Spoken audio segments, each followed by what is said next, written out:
Nirapeksho Nirvikaro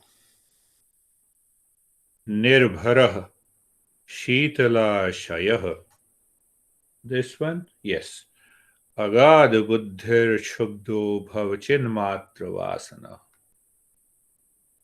So the easy translation is, Master is saying to the seeker, you are unconditioned.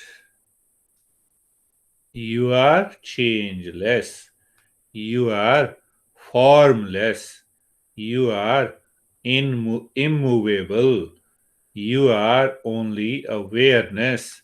Hence, you cannot be disturbed. So the Master says, are you clear who you are? The seeker says, yes. Then hold on to this consciousness. This is what is the literal meaning of this verse. So let us understand through different one or two examples how much time it takes one to know and realize the true nature. That is the question. Are we unqualified to know our real nature? Is this the question to us? Or how should we qualify to know our real nature? Is this the question? Yes, Sam has joined. Very good. So you see that how much time it takes one to know and realize our true nature. Let me ask you a simple question.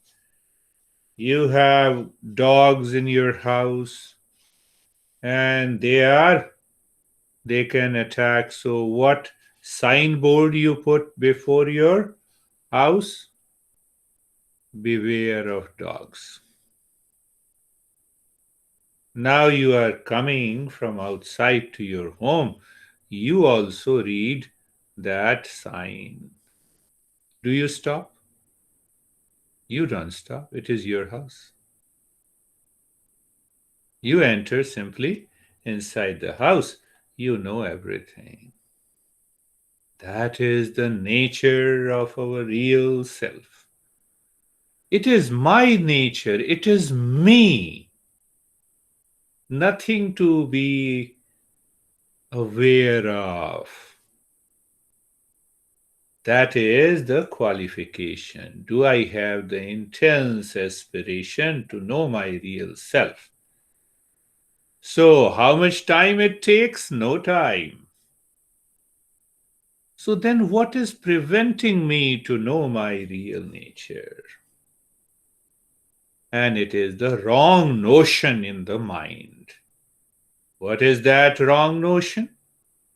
That I am the body, I am the sense organs, I am the mind, I am the intellect.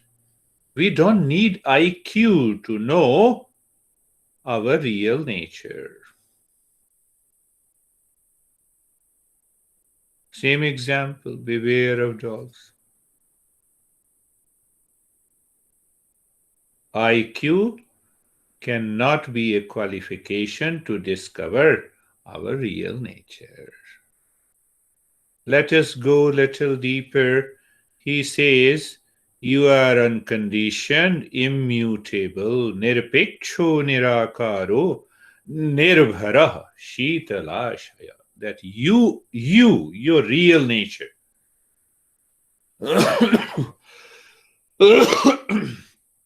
What it is? What is the nature? It is unconditioned. It is formless.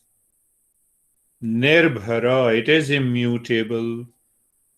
And Shitalasaya, it is full of coolness.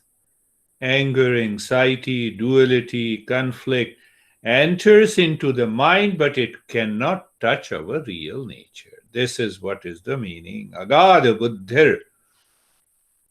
So he says that intelligence, it is unfathomable intelligence.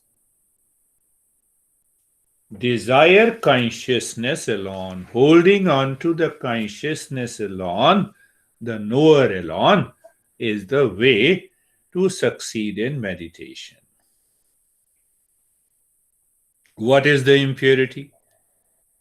Because we say that the mind is impure, that is why we cannot realize our true nature. So, what is that impurity? That impurity is thinking of others than the real self. My mind never thinks about what is my true nature. We always think about others.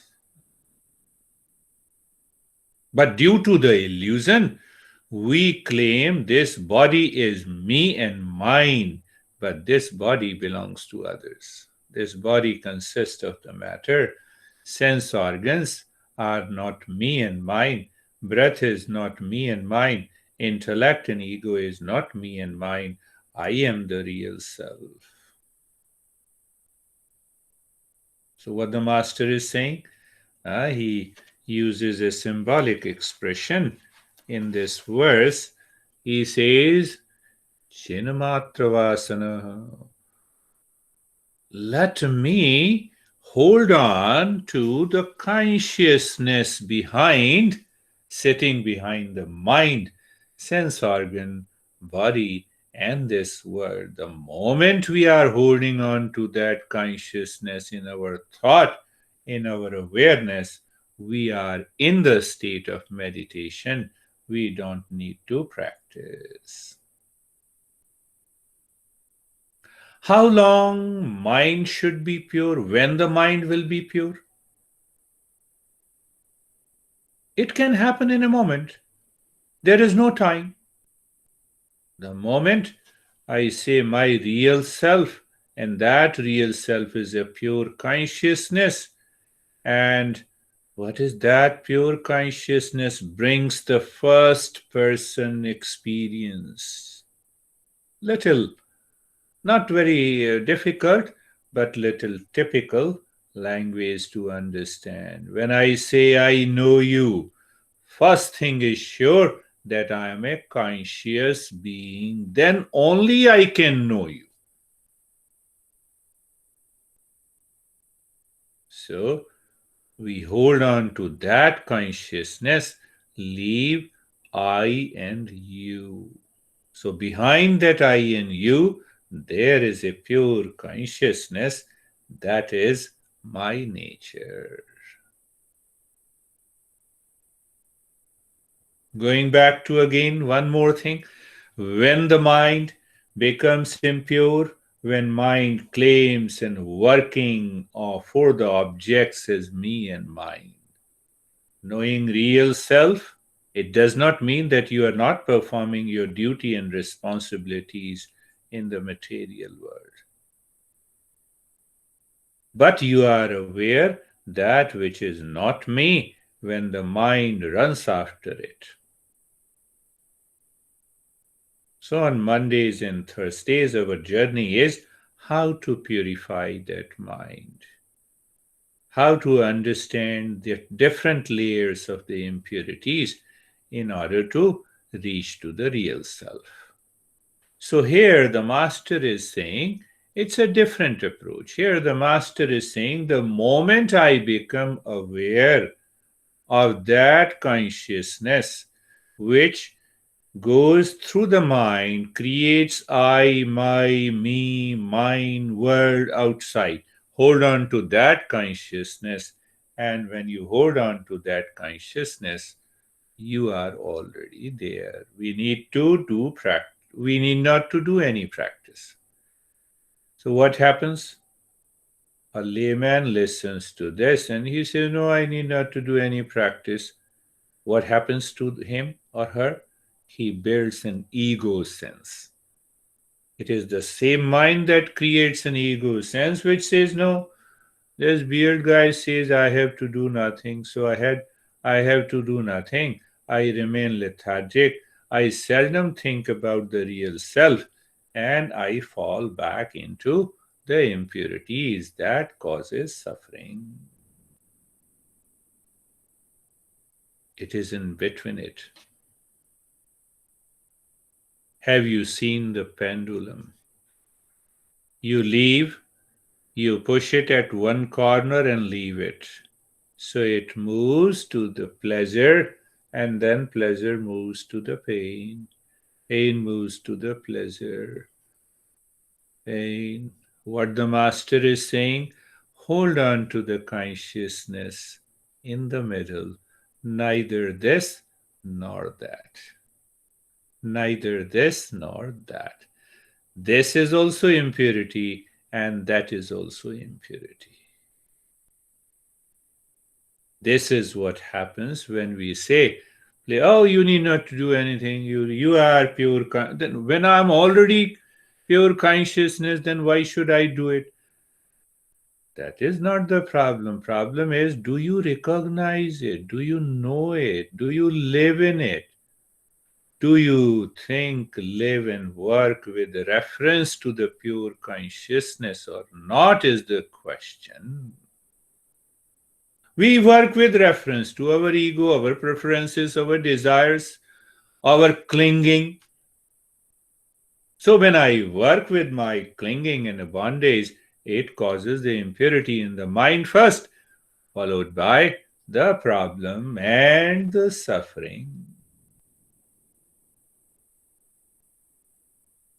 So the master says, Shrotavyo mantavyo nididhyasatavyo. I have to listen to this principle again and again and again until the mind reaches to that state. I have to contemplate again and again and again during the day, not only 1 hour weekly. And the moment you contemplate and reflect on it, the time comes that mind throws out all the impurities and we are there.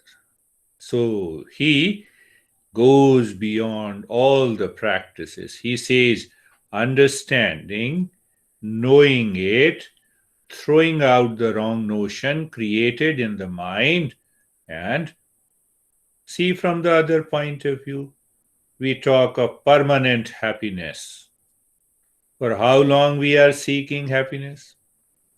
Where we want happiness? Everywhere. Not only in relationship, also at home, at work, before sleep and after waking up, during all the activities, during our relationship, where we want happiness. Everywhere. From home we want happiness. From everyone. That is what is the meaning of permanent happiness. Just, we are inquiring. Do we want happiness by hard work or without any work?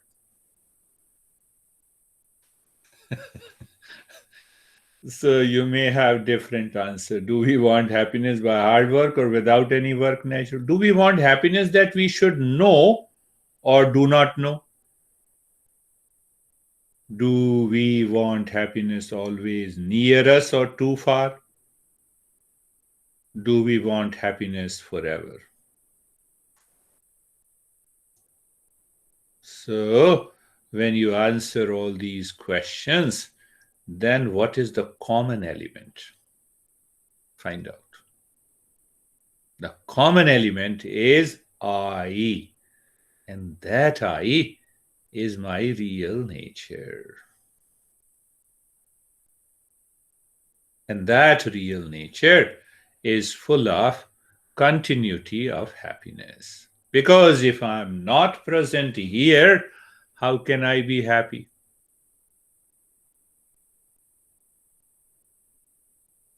I'm repeating again, think of it.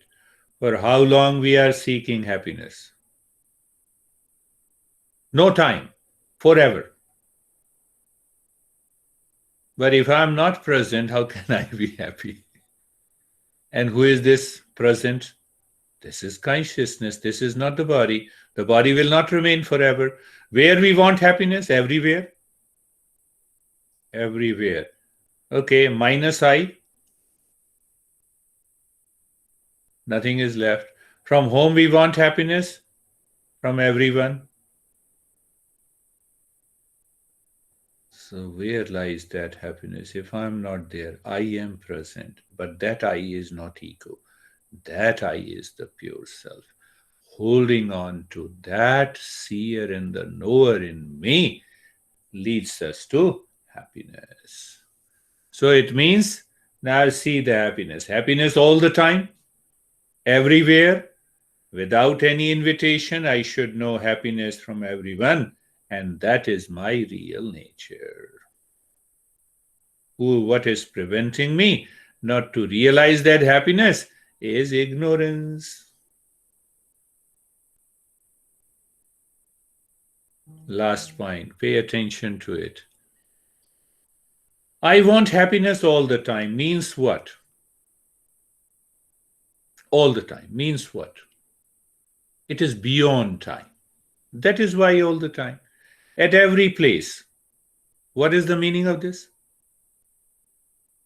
Means there is a sense of completeness, undivided.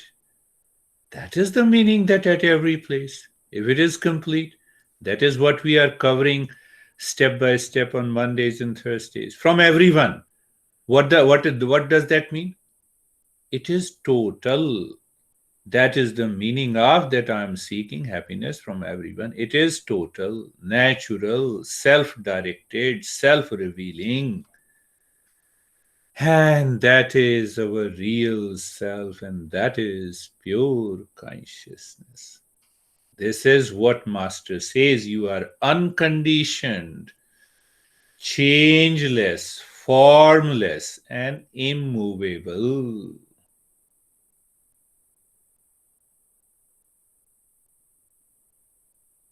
This is what the Master is guiding to the seeker.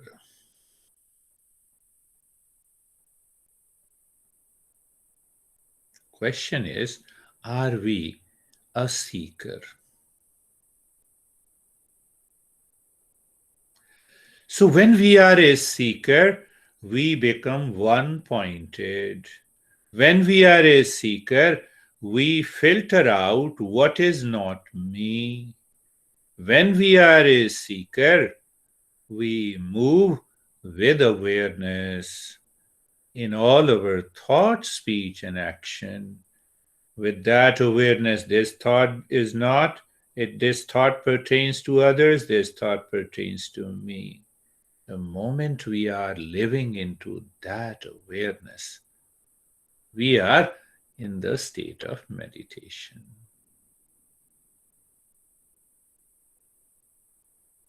Let me repeat it again, the verse again, so that you can contemplate nirpeksho, unconditioned. Master is saying, you are unconditioned. Come on, realize it, see to it. You are immutable. You are formless. And you are the coolest. You know, we talk in our country, how cool you are. So, how cool. Are we really cool with reference to consciousness or with reference to desire?